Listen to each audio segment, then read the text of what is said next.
Good morning, everyone.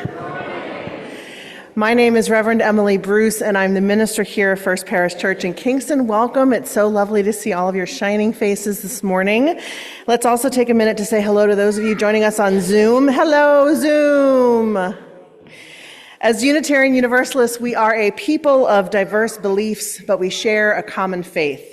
A faith that every single person is worthy of love. A faith that what we do in and for our world today is what really matters. And a faith that we are connected to each other and to our earth by an interdependent web. So whoever you are, whomever you love, and however you choose to make meaning out of the world around us, you are welcome here with us this morning. Today's service is all about welcoming our newcomers into this congregation, people who are new members and people who are new kids and youth into our midst. So in our service today, we will have both a child dedication, where we express our commitments as a community to the learning and safety and thriving of our children. And then later in the service, we will also welcome some new members into our congregation as all of us commit to each other the covenants and the promises that make our beloved community what it is. So there's a lot of good stuff happening today. But first, before we begin, two things. One, I invite you all to take in this beautiful painting behind me, as I'm sure you've already noticed. It is by our member, Carol Bolsay. Carol, where are you? There you are. Thank you. So,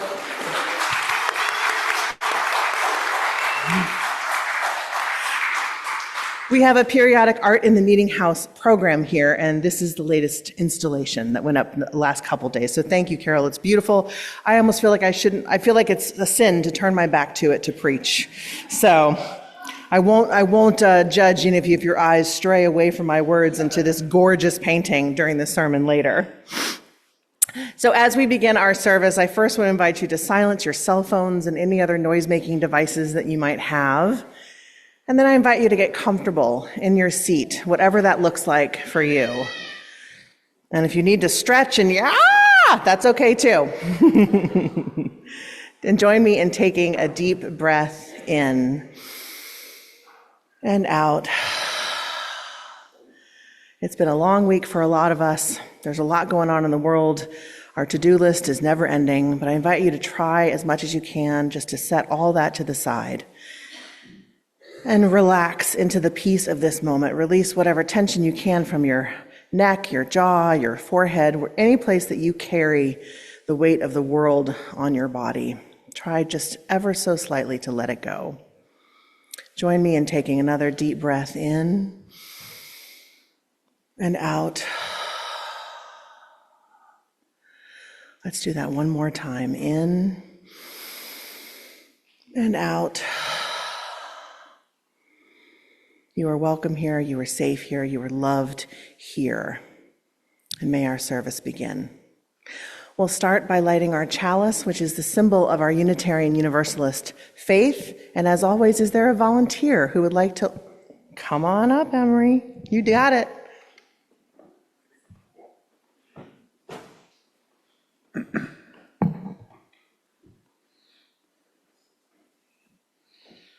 Good morning. We light this candle with these words entitled, "As Surely as We Belong to the Universe" by Margaret Keep. As surely as we belong to the universe, we belong together. We join here to transcend the isolated self, to reconnect, to know ourselves to be at home. Here on earth, under the stars, linked with each other, come, let us worship together. I invite you to nope, not yet. Yeah, okay. Right. No, I had it right, actually.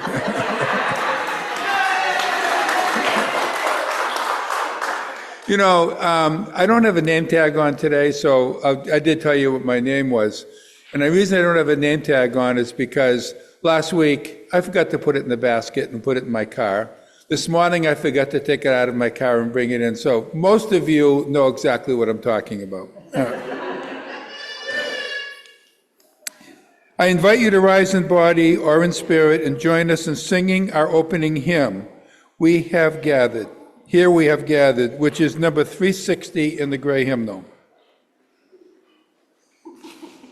You're so funny. Keeping it real, Bob. Keeping it real. That's what it's all about.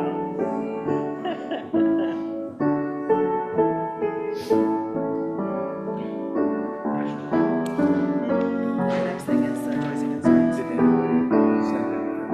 No, I've read so you know. Here we have gathered side by side, circle of kinship, come and step inside. May all who seek here find a kindly word. May all who speak here feel they have been heard. Sing now together this our heart's own song. Here we have gathered, all to celebrate days of our lifetime, matters small and great. We of all ages, women, children, men, infants and sages, sharing what we can. Sing now together this our heart's own song. Life has its battles, sorrows and regret. But in the shadows, let us not forget. We who now gather know each other's pain. Kindness can heal us as we give, we gain. Sing now in friendship this our heart's own song.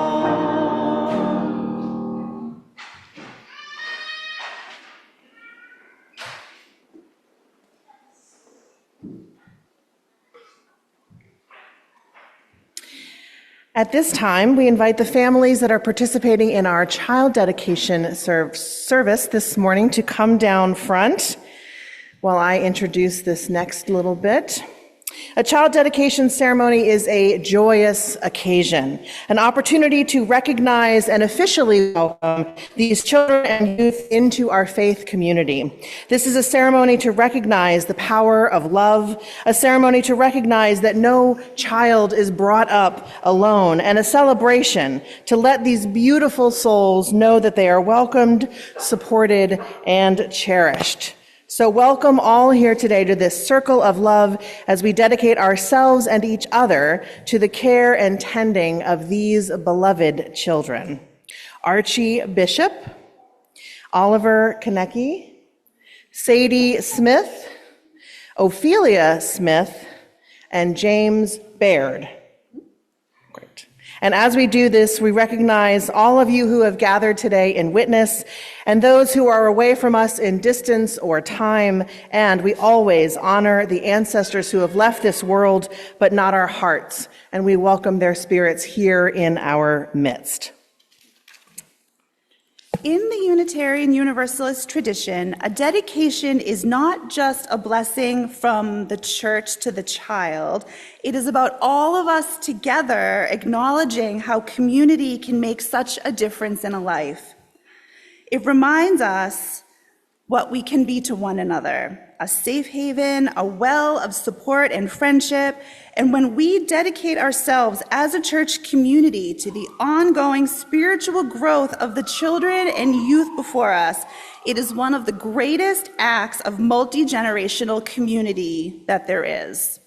So before Reverend Emily blesses each child in turn, we're going to ask everyone here to pledge themselves to the care of these children today. Okay, so first I'm starting with you all. So parents and grandparents, family members here today, will you dedicate yourselves to the care of these children, knowing that this is lifelong work that you will be involved in? Will you promise to offer your child your honesty, your enthusiasm in the path they choose, and your guidance as they grow in this world? If so, please answer, we will. We will. Adults of First Parish, in welcoming and dedicating these children here today, you acknowledge your roles as guides and teachers. Will you pledge yourselves to the well-being of these children? Will you work for a peaceful, just, and sustainable world that they might grow to the fullness of their potential? And finally, will you enthusiastically welcome them as unique and precious individuals that they might know this congregation as a place where they are accepted and known and encouraged and loved? If so, please answer, we will.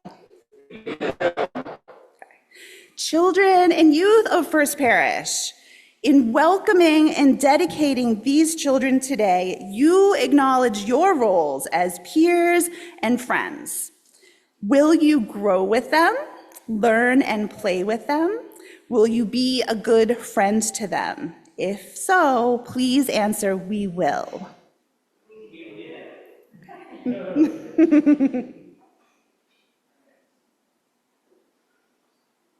Now, let us join in this sacred moment when we together offer our blessings. I'm going to ask Laura to hold this for me and just kind of follow along. We're going to start with James.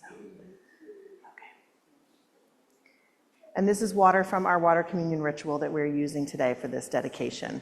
There we go. Hi, James. This is a rose. So through it, may you know beauty. And with this water, I bless your forehead so that you may think with compassion. And I bless your mouth so that you will speak the truth. And I bless your hands so that you may act in service to our world. And that's for you. Thank you. Good job. I can't smell it. It's okay. Archie, here, I'm going to sit to the side so everybody can see. Hi, Archie. Hi, Archie. Oh, you look tired, honey. It's okay. You're a baby. It's tiring work. Archie, this is a flower made from the earth, so through it may you know beauty. And with this water, I bless your forehead so that you may think with compassion. I bless your lips so that you will speak the truth. And I bless your hands so that you may act in service to our world. And I'm going to give this to Dad. There you go. Hey, Ollie, come on up. You can stand around him if you like.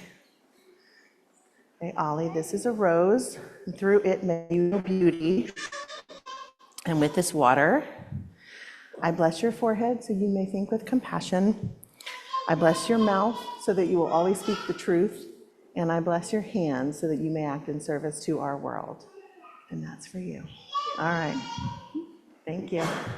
Good job, everybody. Hi. Okay, let me come down here. All right, you want to go first? Okay. Sadie, well, first, Sadie, this is a rose, so through it may you know beauty. And with this water, I bless your forehead so you will always think with compassion. I bless your lips so you will always speak the truth. And I bless your hands so that you will always be in service to our world. Here you go. Hi. Save the best for last. Ophelia. This is a rose, so through it may you know beauty. Just made my day, kid. You just made my day. So first, I bless your forehead that you may think with compassion.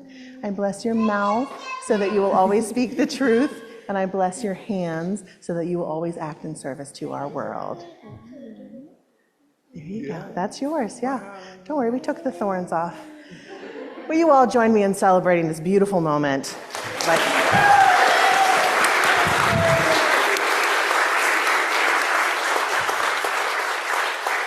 And will you also join me in a prayer of blessing? Spirit of life, God of many names, and one abundant and transforming love, may your continual blessing be upon these children throughout all their days. We ask for them that their lives may be lighted by truth, that they always feel the love that surrounds them, and that humanity be blessed by their presence. May we all be reminded in ways big and small that we need each other and we are never, ever alone. May it be so, and amen. Okay, Laura's. So on behalf of First Parish and all those gathered here today, I am honored to present each of you with a chalice and a candle to honor the divine light within each of you.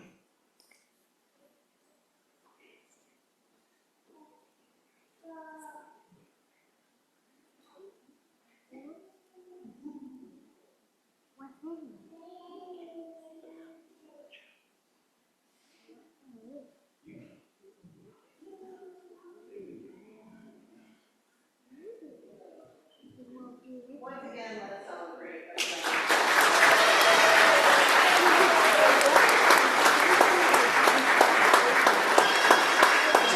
You may be seated. And now we will sing our children out so they may go enjoy their own class across the street. So please join me in singing, and it's in your order of service. Go ahead.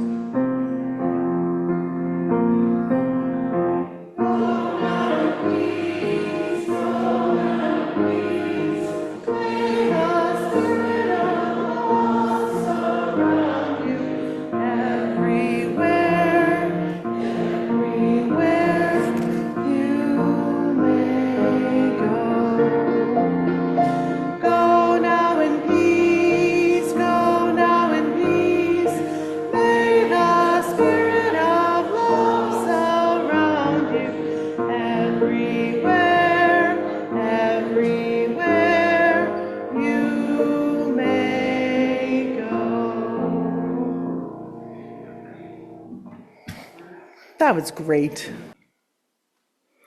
Creative spirit of the universe, holy love that holds us all. Meet us in our hearts this morning, whether we carry joy, sadness, anxiety, or all of the above. Help us to know that we are not alone, that we are met and held by every other beating heart in this room. Today, our world sees turmoil in every direction. As countries wage war, as innocent people suffer, as our nation is divided and fractured with so much injustice, both here and abroad, let us not abandon each other to despair. Today, especially, we hold deep sorrow and righteous anger over this week's Supreme Court decision regarding the Voting Rights Act. We hold in our hearts the surviving activists of the civil rights era and voting rights activists of all generations. And I pray we may turn our sorrow and anger into action. Let us hold the center however we can, reminding us that fear is not insurmountable, that love has a greater power, that we can bring more love into the world in the face of hate, in the face of prejudice, in the face of all that seeks to tell us there is no hope. As the natural world around us blooms into spring, let the new leaves and budding flowers remind us that life offers us new chances each and every day. Let the birdsong remind us of the power we have to use our voices for good. Let the fresh air remind us to take deep breaths, filling our lungs with life-giving oxygen as we seek to fill our hearts with hope for the world that can be.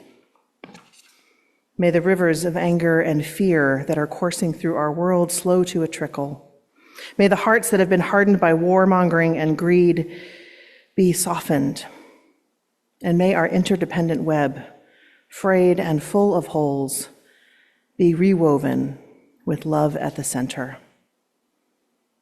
May we know our tremendous power to do this work with each other, for each other, and for our beautiful world. In the name of the great love that passes all understanding. Amen. Let us now have a few moments of stillness together.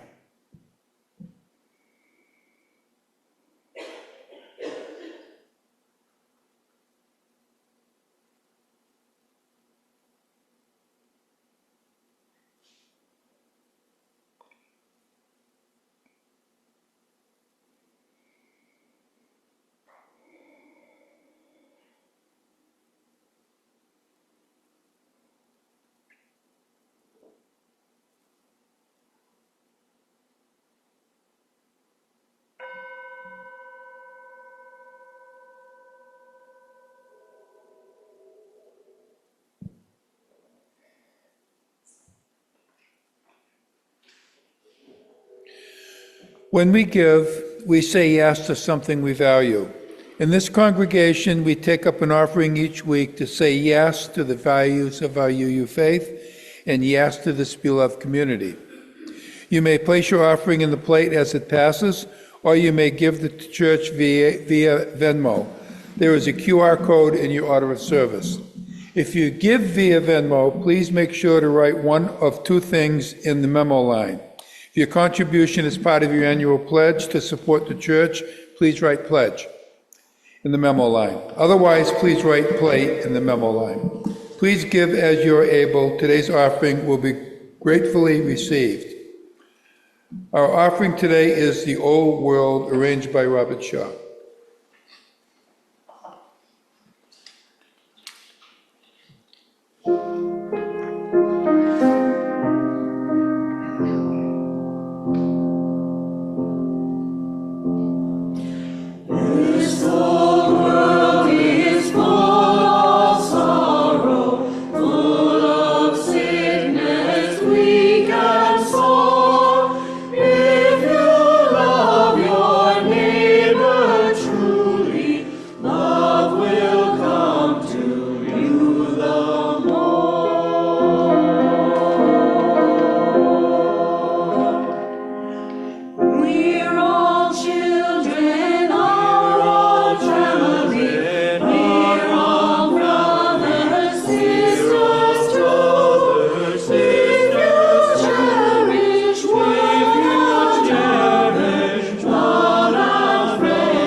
This morning's reading, Why We Have to Go to Church, by Reverend Gretchen Haley. For my children who keep asking me why we have to go to church, but really for the rest of us too. Because there are not enough people telling you that you matter. Not because you are funny or smart or send me the best YouTube videos, that you are loved. Even when you cannot get up on time or put your socks in the laundry basket, even when your temper gets away from you, and before you know it, the whole family is crying. We are sitting here on this morning so that you can hear someone else say, you are loved beyond belief. So that you feel from every direction, you belong beyond your choosing. There is nothing you can do that would make you unworthy of love, that your life is precious, each breath in and out precious. We are here to learn how to hold this much love at the center of our beings, to let it be our greeting and our parting, to let it flow from our singing and connect us in our silence. We are here to practice showing up, like in courts and counts, because we count. You show up with courage and also humility, to remember we could be wrong about everything, to feel part of something with consequences beyond the everyday patterns, to learn community and responsibility, to refuse despair, which if you don't need it yet, you will someday, to see people choosing kindness and letting go, giving away every blessing we receive with gratitude.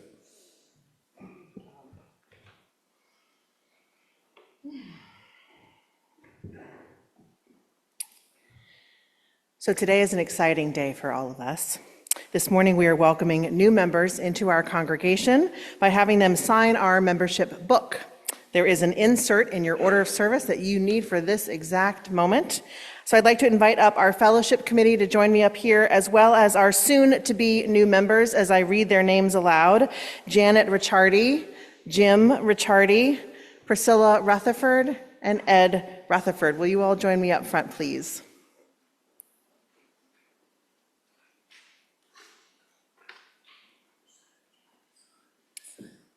I think over there. Yeah, thank you. That's okay. Thank you. Just come stand right here. Just line up right along here. Just watch the candles. And Priscilla and Ed are coming up there too.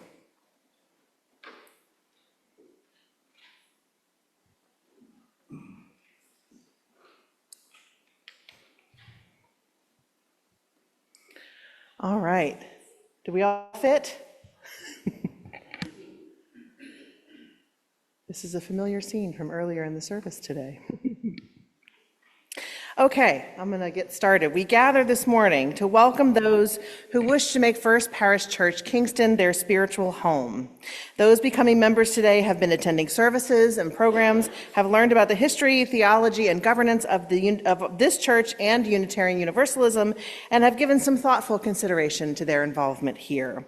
By signing the book, you claim a proud heritage of religious and spiritual freedom. You commit not only to your own spiritual growth, but also, I skipped ahead. I apologize. I started reading the Fellowship Committee's words. So, Fellowship Committee, take it away. By signing the book, you claim a proud heritage of religious and spiritual freedom. You commit not only to your own spiritual growth, but also to affirm the spiritual growth of others who share this path. We are a church community that is bound by our covenant with each other rather than by any expectation of belief. By this action today, you freely join your lives with ours, promising your time, your talents, and your treasure to this church and to the Unitarian Universalist faith that we love. Welcome. Yay. All right, so I invite you all, one by one, to sign our membership book. So let me move around front here. Sorry to make you all shift. Here we go. Okay. So.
May 3rd, right? Yeah. Okay, thank you. Enough times I got that wrong. All right. You tell me, I don't know.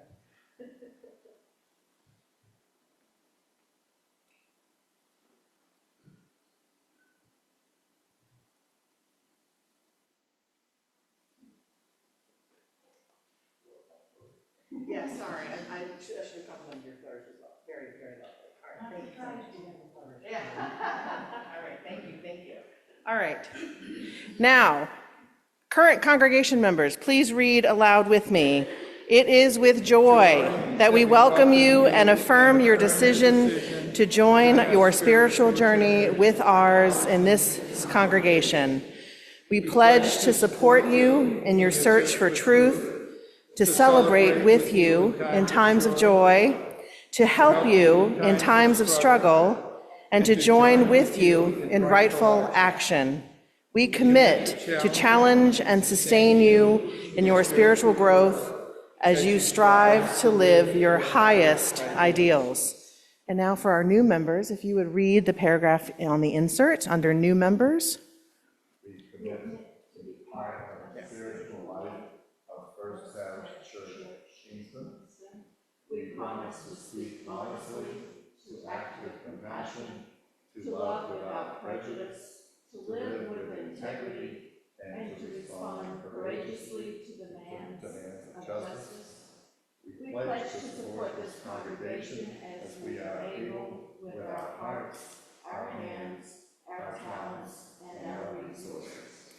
And now let us all say together, in our shared lives together at First Parish Church, Kingston, may we become more effective instruments of service, voices for justice, peace, reason, and compassion, and a community that honors life in all its diversity.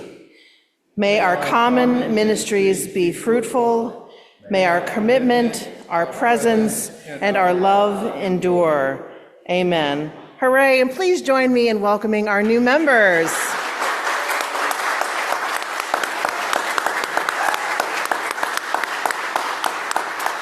And our fellowship committee has a little gift for each of you as well.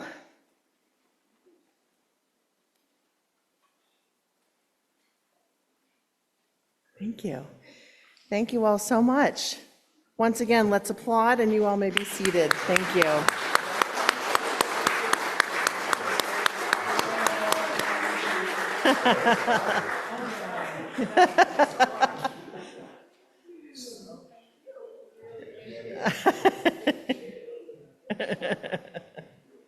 Thank you all. Sure, you want to come around here and say something? Of course. Hold on, let's finish greeting the fellowship committee. Yep.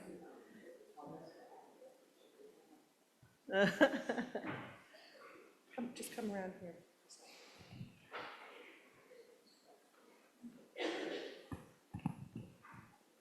I just want to say thank you to everybody here and who isn't here for your openness, your welcome, the love, and everything that you've shown us in our later years. We have made a commitment, and it's a big one, but it feels so good. Thank you very much. Thank you so much. Thank you. Thank you. Yep, you can be seated. Thank you so much.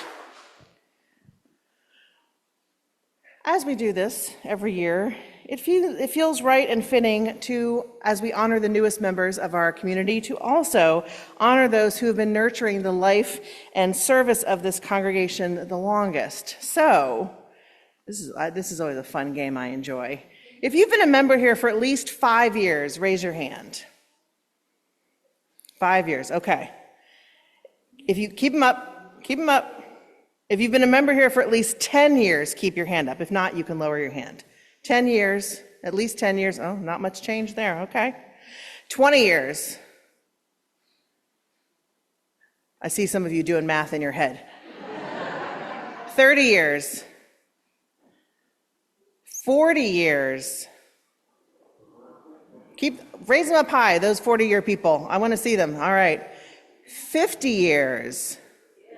Anybody 50? Lil, I know Lil. We always know it's Lil, but Bud and Linda too, right? More than 50 years? All right. We got to applaud that. 50 years plus. Come on.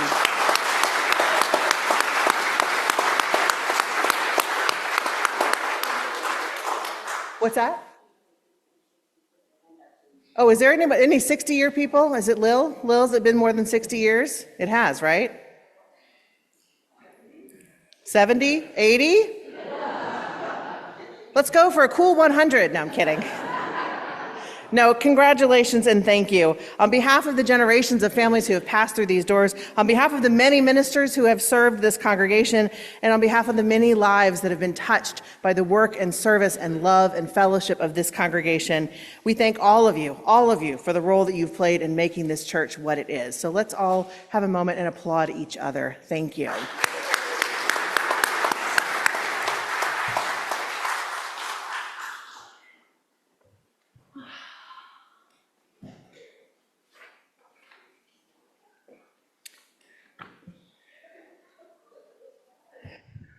So thank you all for participating in that important ritual that I love so much. And thank you, Fellowship Committee, for all that you do to support all of the members here in this congregation. It's very important work that you do.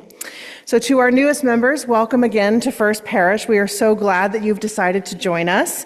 All of us know the importance of spiritual community because being part of a fellowship of people that shares our values helps us make sense of our world. And being UUs, we know that we don't all have to believe alike to share the most important of our values, which is love. Love for ourselves, love for each other, love for the world around us, and especially our world when it feels unlovable and broken beyond repair, which feels pretty broken right about now, I would say. I know we know this. Especially the intersection of politics and religion feels really broken right now. It's always been a dangerous intersection, but now it feels incredibly fraught with the weaponization of sacred texts to justify war, misrepresentation of personal faith by government leaders, and the religious followers who seem all too happy to abandon their actual religious teachings in order to get closer to wealth and power and control. It's enough to turn people away from church entirely, which, no shocker here, it has. So that's why I'm preaching this sermon today, because I think Unitarian Universalism is not only special and unique, but it contains within it seeds that, if planted and tended, can nurture healing for our world. I really do believe that. And this is one of those sermons that I need to write for me, because my own faith in the powers of love and democracy are being sorely tested right now.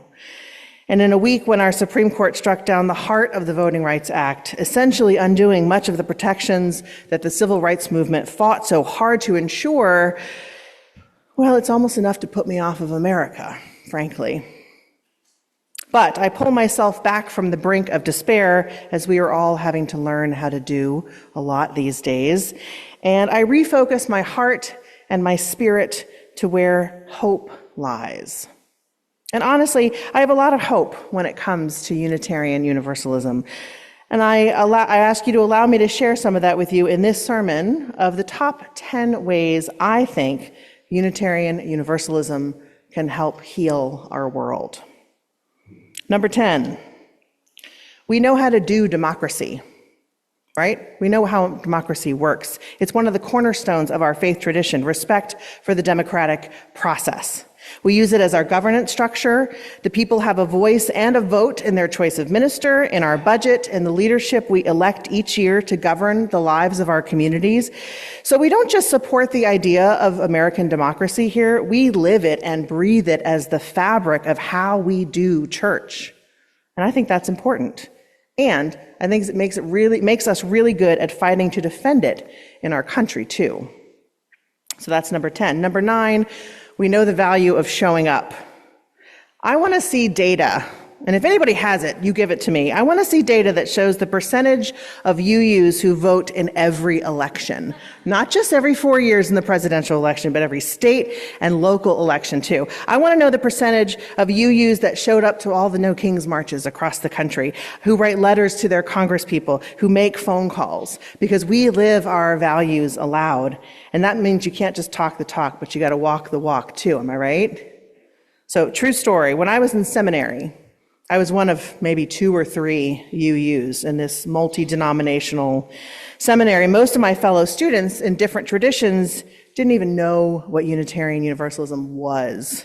So that was fun, trying to explain to a bunch of Christians who we are and what we believe, or, anyways. But there were a few that had heard of us before, and without fail, they always said the same thing. They said some version of, "Oh my God, I love UUs. You guys show up everywhere." Right? Am I right? We do. We show up everywhere. And that showing up continually reminds us that we're not alone. And we have the power to create change in our world, as long as we do it together. So we know the value of showing up. Number 8, we never stop growing and we never stop learning.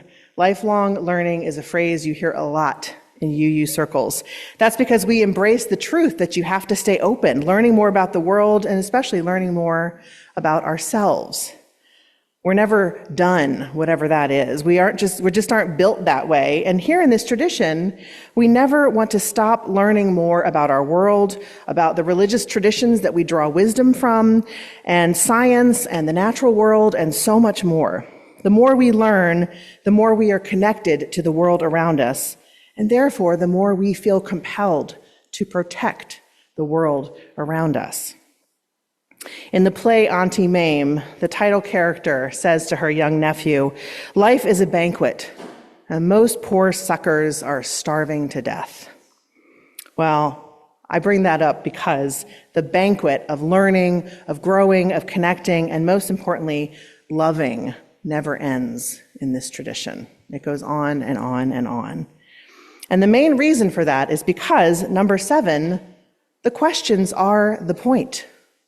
The questions are the point. We embrace questions here. We love them because doubts and uncertainties are part of living, not something to overcome. Here we want your wonder. We want your curiosity. We want your skepticism, and we even want your suspicion. Whatever or whoever created us gave us these huge brains so we could use them, right?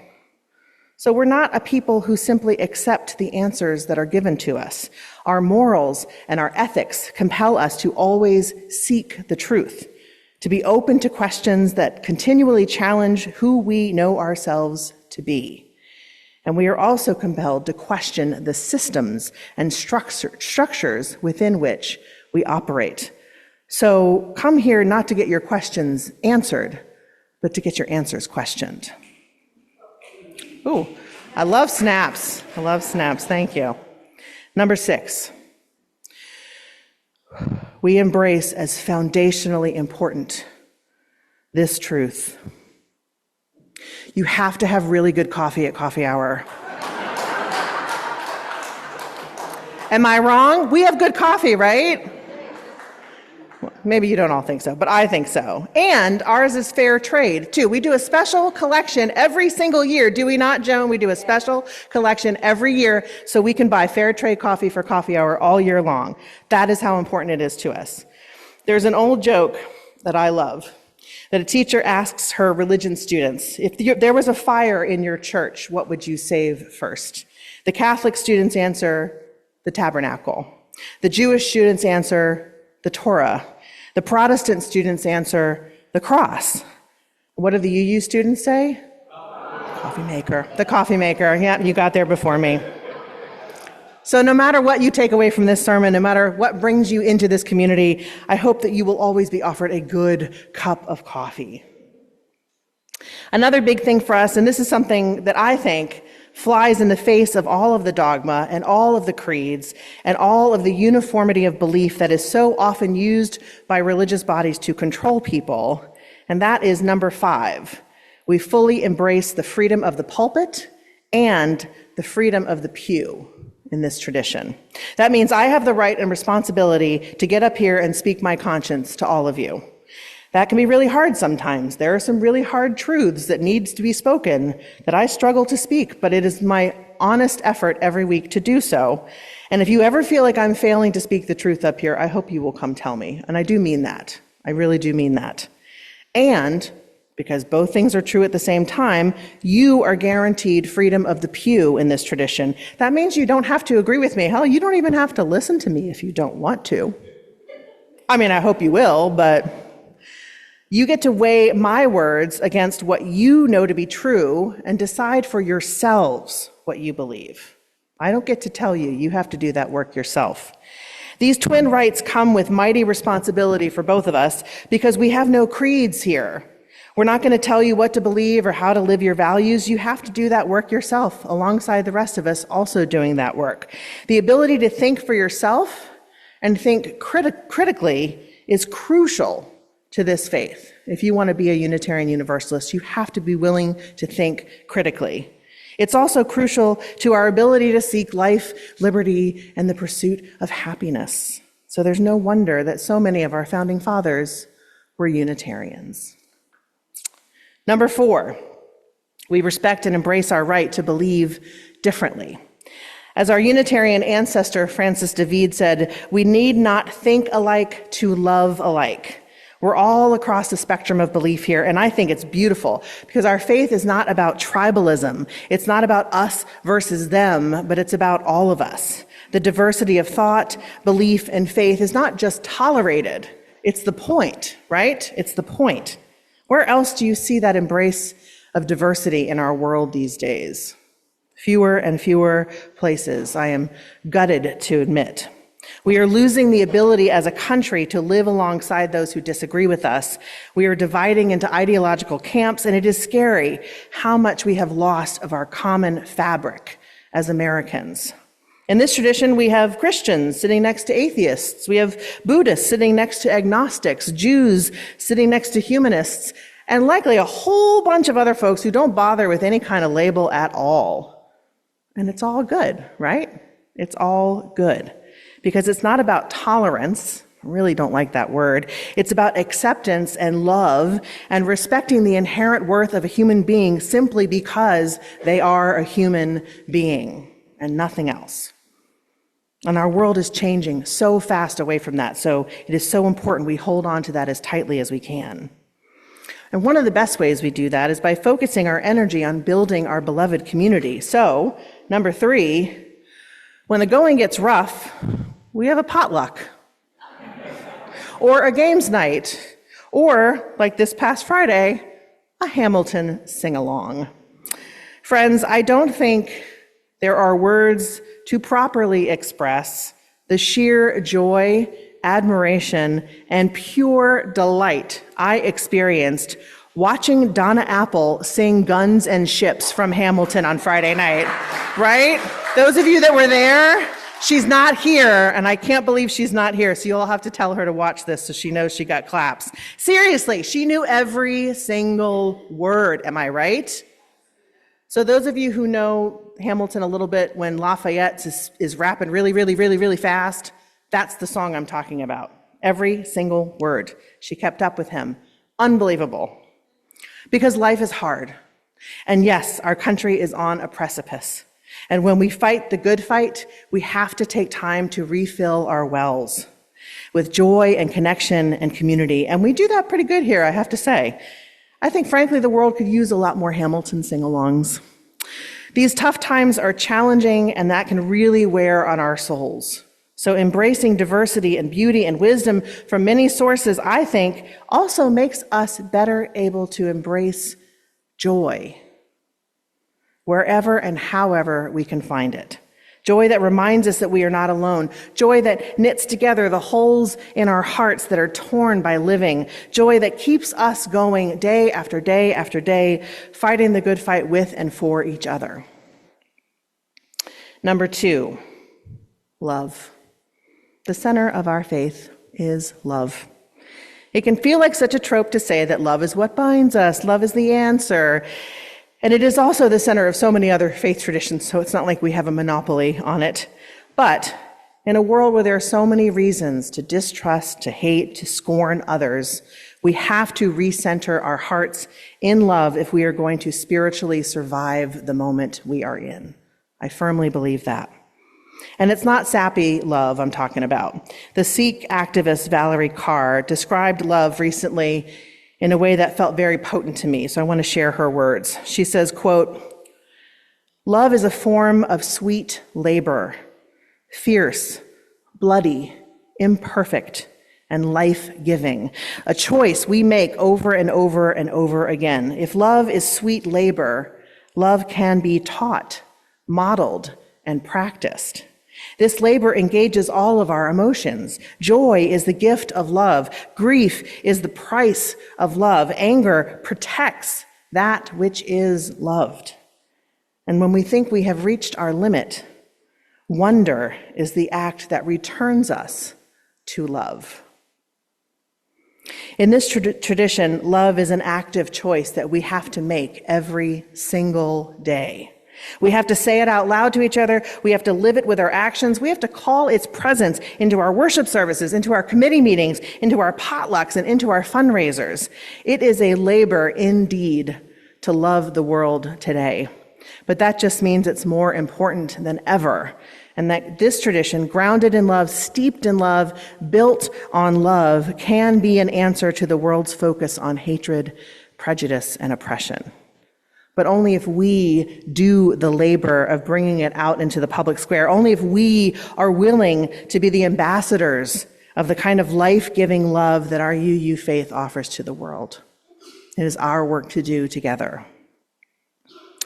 Finally, number one, the top way that Unitarian Universalism can heal our world, and I've covered so much territory already, what can possibly be left, right? My answer is appropriately a question. What do you all think? What's your number one? What have I not said yet that you think is important? Go ahead, literally shout them out. I want to know if there's anything I haven't said that you think is important about this tradition. Community, yes. Service, yes. Love? Compassion, that's a good one. Justice? Persistence, yes. Commitment? Naps. Naps or joy, that counts. Fun, who said fun? Somebody said fun, yes, fun. I love it. See, this is my point. The most important number one to this top 10 list is whatever you think it is. Because in this tradition, you're just not encouraged to think for yourself. You have to, right? Because if it doesn't make sense to you, if it doesn't speak to your life and your experiences and the way you choose to make meaning of our world, then you have to find the answer that does. It's hard work being a UU. Good work, but it's hard work. Because that's what lifelong learning is, friends. That is what embracing the questions and each other along our own spiritual paths is all about. So as our world rages on, let us keep asking those questions. Let us keep showing up. Let us keep learning and growing. And above all, let us keep loving each other until the world we believe is possible becomes the reality that we all get to live together. May it be so. Amen.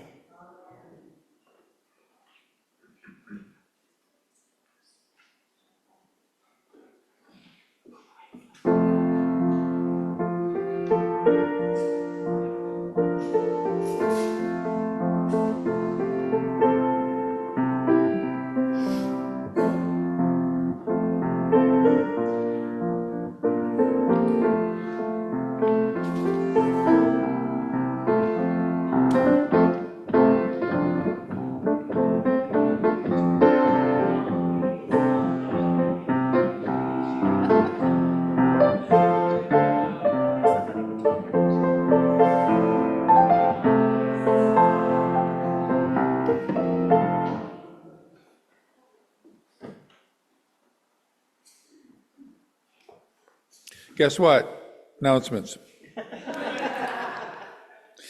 If you are visiting us today, we invite you to join us after the service for coffee hour. Remember, good coffee. In the Beer House across the street, next to the parking lot. Please be sure to check out Info Island. Welcome table over there to sign for a newsletter and to learn more about who we are. Next Saturday, May 9th, is the Kingston 300 Art Festival, coordinated by Reverend Emily and several folks from our congregation.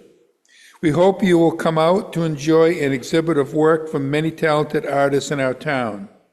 There will be displays in the Beale House and in some of the town buildings along Green Street. There are flyers in the Beale House and newsletter with more information. Now please rise in body or in spirit to join us in singing our closing hymn, When Our Heart is in a Holy Place, which is number 1008 in the teal hymnal.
As we extinguish our chalice, may we rejoice in our belonging to this wonderful community, and may we, each of us, be the reason Unitarian Universalism helps heal our world with all that we do and all that we are. So go in peace with love for yourselves and each other. Amen.